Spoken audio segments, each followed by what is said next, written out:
Hey, in today's lecture, we will be looking at India, which is where I am originally from. Not sure if you can tell with my accent. So I'll be telling you a few stats, a little bit of the history, and just some interesting things that you might not expect from India. So India is a country in South Asia. And if you're not sure where it is on a map, here is what to show you. Um, India is a country that most people want to visit. So when people want to know, oh, where you from, I say India, and they're like, oh, I really want to go there sometime. And it's an amazing country to go see and travel. If you are interested, to see the whole country, you need at least 6 months because it is really, really vast and really different. India is a country unlike any other in the world. It is both very rich and very poor. It's clean and dirty and has a very, very rich culture, strong traditions. In India, all your senses are engaged at the same time. The smell, you taste, the noise you feel, and what you see is all very loud and intense. And it's like all your five senses are activated, and it's just something that you don't really experience anywhere else in the world. Um, it is really diverse, and it is a very beautiful country. You can go up north where with the mountains and the Himalayas. Down south you have amazing beaches. On the west again some lots of beaches, lots of history, the desert. And towards the east it's just amazing forests and towns and cities. So what we're going to do now is I've got a few photographs that I want you to look at. And as we go by, I want you to count the ones that you think are from India. Alright? Let's go.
Right, I'm not sure if you guessed it, but all those photographs, all those places are from India. So as you can see, the landscape is really different depending on where you travel.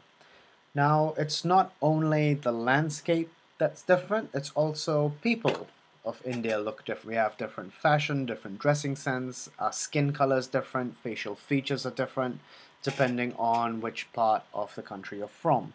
So let's just take a quick look at a few people and what they look like. So on the top left, you have a holy man. Um, in the middle, someone from Sikh, a Sikh who is probably from Punjab. They wear the turbans. On the top right is someone more from central India, more maybe south, have darker skin. Below her is a girl from northeast, and to the left is, bottom left, is a gentleman from North India, Delhi. So here are some stats about India. It is the second most populous country in the world with over 1.3 billion people, and it has the fastest population growth as of now. So it won't take too long for India to become the most populated country in the world. The country's capital, New Delhi, has a population of about 22 million. Right now, China has the largest population, will be overtaken by India.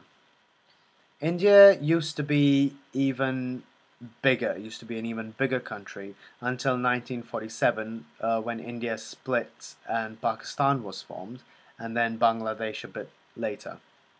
India has 29 states and 7 union territories with 23 official languages, that is, including English.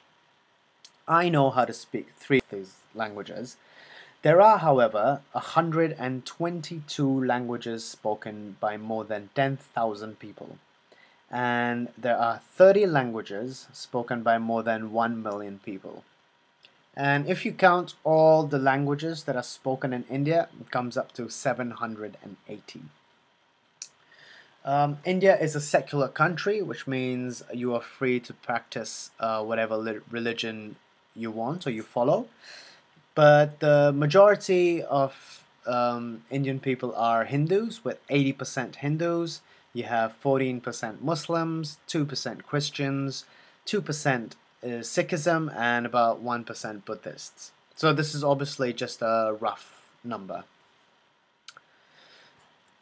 So most people think of India as a poor country, a land with lots of poverty. This is true to some extent. 70% of India's population live in rural areas. That is 70% of 1.3 billion people. 50% of them don't have proper shelter or a proper roof over their heads.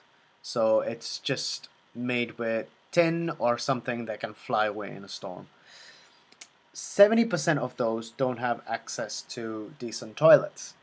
So if you've seen the movie Slumdog Millionaire, the first scene, the long drop toilets, that's how it is in 70% of the rural areas.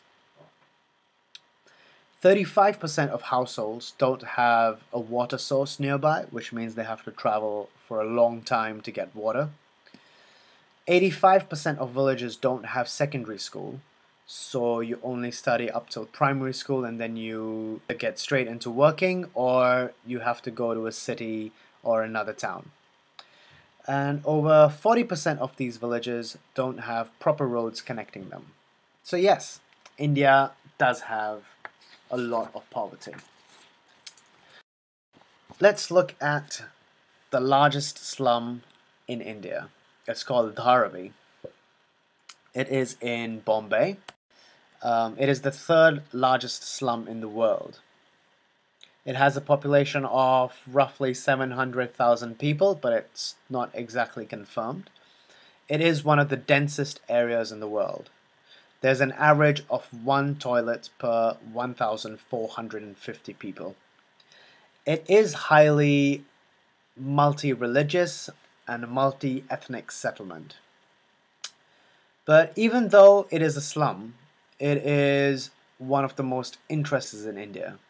There is an underground hip-hop culture, and there's also an active informal economy with several products made in Dharavi, mainly leather, pottery, and textiles.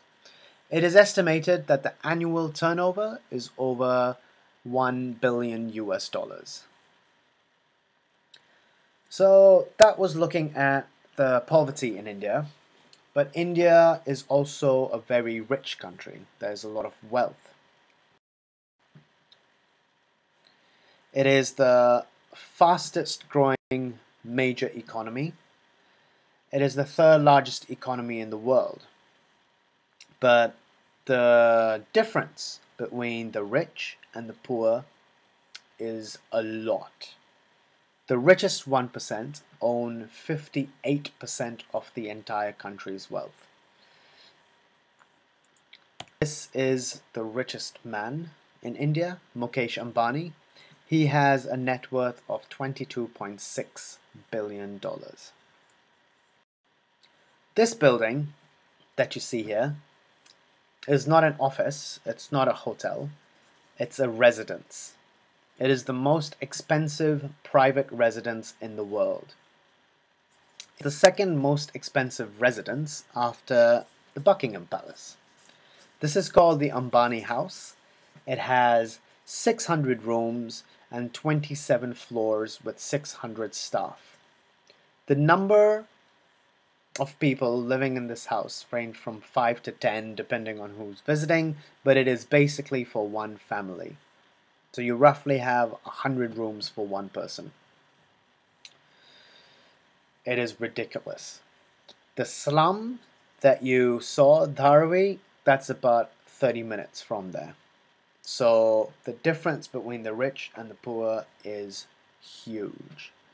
The rich of India are very rich. Lots of luxurious cars and houses. All of them available in India. Now, something else that people think of when they think of India is, of course, Bollywood. Now, I don't know if you've seen a Bollywood movie. If you have, good for you. I personally do not like Bollywood movies. They're a bit too over the top for me, but it is what it is. Indian cinema is the largest film industry in the world. People in India live and breathe Bollywood. Film actors are loved and treated like gods. The music is loved all over the country and it's played all over the world as well. And people might not know what Bollywood is, but they know the word Bollywood. Most Bollywood movies are musicals. But again, I'm not a fan. I find the film industry and movies a bit comical. There's normally only one genre that exists, romantic action. And the action is normally over the top and just hilarious. The next slide will show you a video of some fight scenes from some movies in the Indian film industry. And it is just over the top and stupid and just funny when it's actually not supposed to be funny. But most movies in Bollywood are a love story. Boy meets girl, girl doesn't like boy, there's a song, boy says hello to girl, girl says hello back, there's a song, boy asks girl out, girl says yes, there's a song, girl's family doesn't like boy, maybe they send her brother to beat him up, there's a fight scene, girl is crying, there's a sad song, then they get married, there's a song, so it's just a bit too much for me, but it is quite fun once in a while. So here is a video showing some scenes.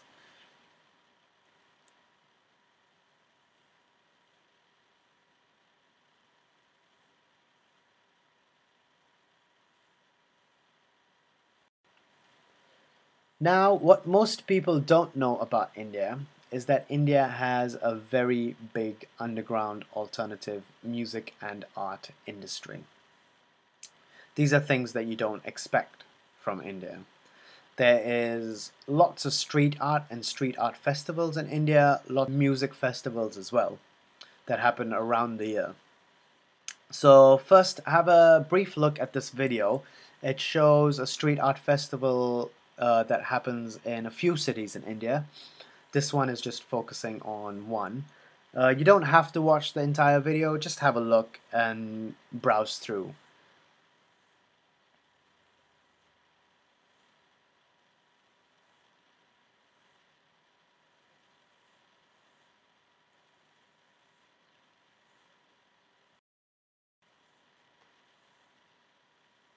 Now, there are also many music festivals in India. I've chosen my two favorites, Magnetic Fields, which happens in December, and Sunburn Festival, but the Crunk stage that also happens in December.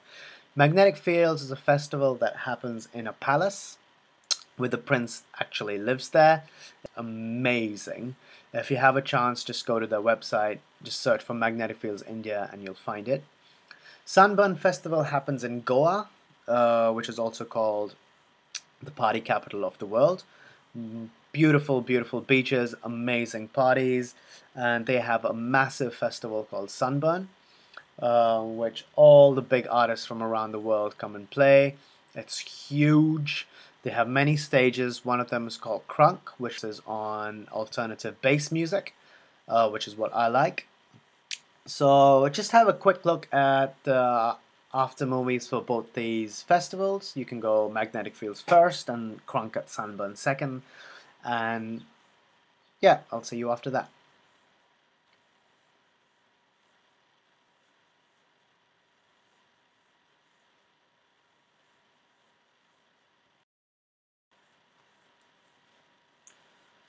So something else that you don't expect from India is hip-hop. Now, I mentioned earlier that there's a hip-hop movement in Dharavi, and there's a short video called Dharavi Hustle, which kind of talks about how it started and how it originated and where it's at now. I think this video is 2 years old, but it's still relevant because the crews that are there still exist and they're still promoting it, and it's interesting. You can have a quick look.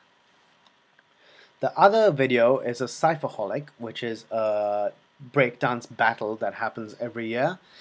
Now, the people that do this aren't wealthy, aren't rich. They're people who live on the streets. They're kids who do this, who live on the streets. They normally sell tea on the streets or fruits. They don't have a proper home. They live in slums. But they love hip-hop. They live hip-hop. They love the music. They love breakdancing. This is their form of expression.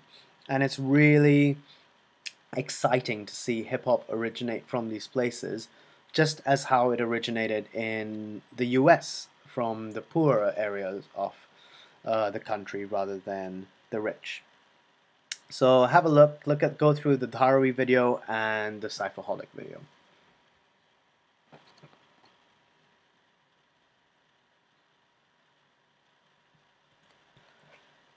Now when people think of India, they think of it being hot, which is true, but India does get cold as well in the winter. And we do have some really good snowboarding and skiing. They made a short film. It's a 30-minute film. You can watch it for free on YouTube. But I thought I'll show you the trailer that kind of promotes snowboarding and skiing in India. So you can have a quick look.